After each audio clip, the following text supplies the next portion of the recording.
epic fight in front of us. And anybody who thinks that's not true is living in a fantasy world. We have an enormous, tough fight. And I still remember, and as I'm 54 years old, I've been in this fight my whole life. In my early years, I was fighting for myself. I grew up in very tough neighborhoods, in mill villages, in mill towns. I still remember, this is one of my stories, I was about this big, and I got in one of my fights, came home, I was all bloody up, and my father said, I came in crying, saying, "Oh, I got beat up." This guy was older than me. And my father said, "Listen, son, you listen to me, and you listen good. You never start a fight, but you never, ever walk away from one.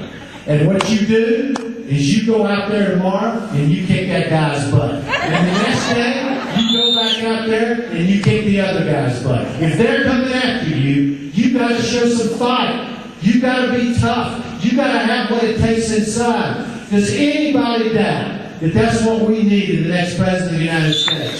There is no question that that's what we need.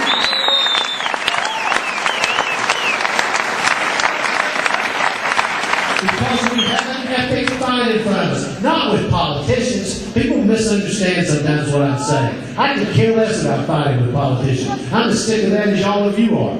But we have to have somebody who has the toughness, the grit, the backbone, the internal determination to stand up to these people, to stand up to them and stop them. And all those people who say, "Oh, we can just make a deal with them," or we can sit at the table and negotiate with them, I want them to explain to me and to you if that's true. First of all, we've been trying to do that for decades now.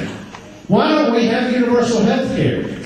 Harry Truman was the first person to talk about universal health care. We are decade after decade after decade after that.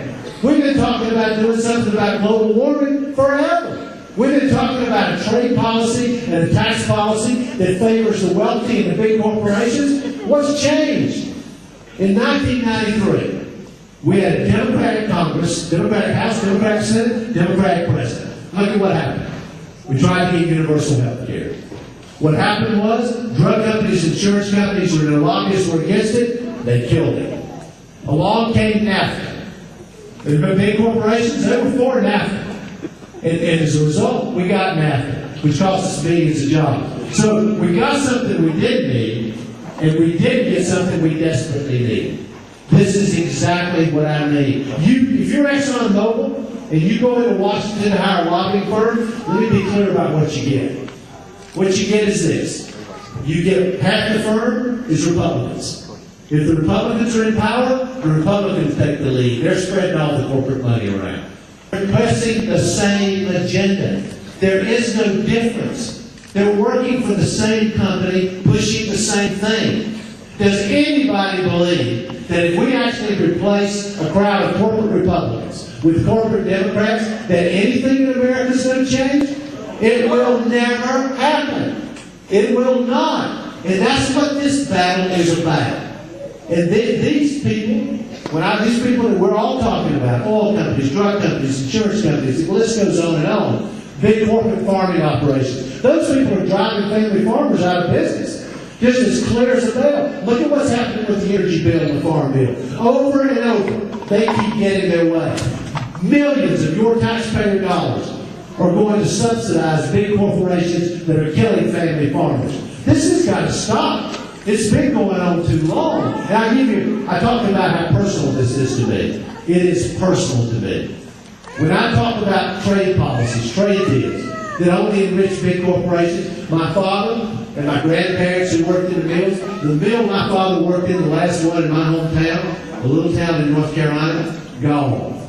Mill closed, jobs gone. Just like the jobs that left the Maytag plant in Newton Island. Just like all the other jobs that have left this country. I'm sorry, I do take it personally.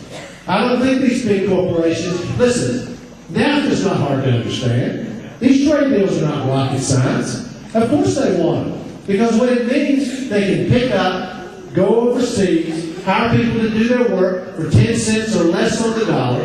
They don't have to meet any environmental standard, no labor standard. They can run sweatshops. Sometimes they can hire children to do their work. It is wrong economically. It is wrong morally. for the United States of America to enter into those kind of trade deals. We're a better country.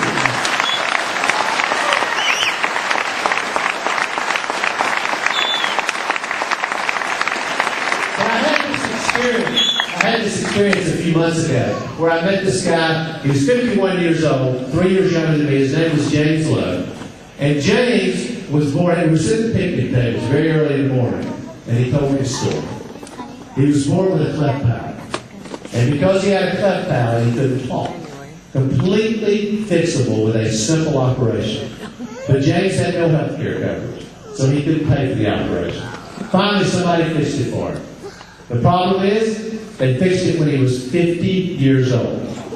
James Lowe lived 5 decades in America, your country, not able to speak because he had no health care coverage. And I listened to his story, and he was all kind and generous and grateful, not what I felt. My reaction was, how long are we going to let insurance companies and drug companies and their lobbyists run this country? America doesn't belong to them. America belongs to us. James Lowe, finding out his point, don't you think it's about time that you don't have your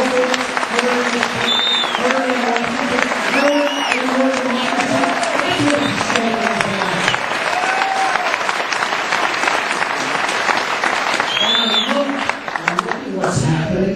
Really? The corporations have record profits. Record profits. The richest Americans, the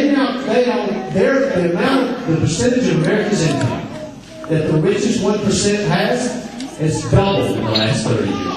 Doubled. The richest people are getting richer. This is not rocket science. And that's happening at the same time. At the same time. Big corporations' profits way up. ExxonMobil's profits going through the roof. Drug company profits going through the roof. Insurance company executives making hundreds of millions of dollars. At the same time that we have 47 million people that if they wake up in the middle, at the same time that we have women who are like Elizabeth, diagnosed with breast cancer, who have no health care coverage, and are terrified about what's going to happen to them. You can't get chemotherapy in the emergency room. It doesn't work. At the same time that we have 35 million people, roughly the population of California, who went hungry in America last year. At the same time that we have 200,000, think about this for a second, corporate profits through the roof, CEOs of big insurance companies making hundreds of millions of dollars. At the same time that we have 200,000 men and women who wore the uniform of the United States of America, veterans, who sleep every night under bridges and on grates. Our country's better than this. And what I came to say to you tonight is, starting on January 3rd, right here in Iowa, we're going to rise up again. We've had enough of this. We can do better than this. And we're going to rise up again. And every time that the American people speak for James Lowe and those like him, America rises. Every time that we speak up for 200,000 veterans who are sleeping under bridges, America rises. And we speak up for 47 million Americans who have their... Everybody forgets that none of those were great jobs before the union. It was the union that made a great job to preserving the middle class and middle class jobs in this country. We must grow the union movement. I have a couple of simple ideas about this. First, if you could join the Republican Party by signing your name to a card, any worker in America will be able to join a union by doing the same thing. Second, if it becomes necessary for the union to go out on strike because you're standing in solidarity for decent wages and health care, good job conditions, good work conditions, pension protection. When I'm President of the United States and you're out on strike and you're walking that picket line, nobody, and I mean nobody, is going to walk through that picket line and take your job.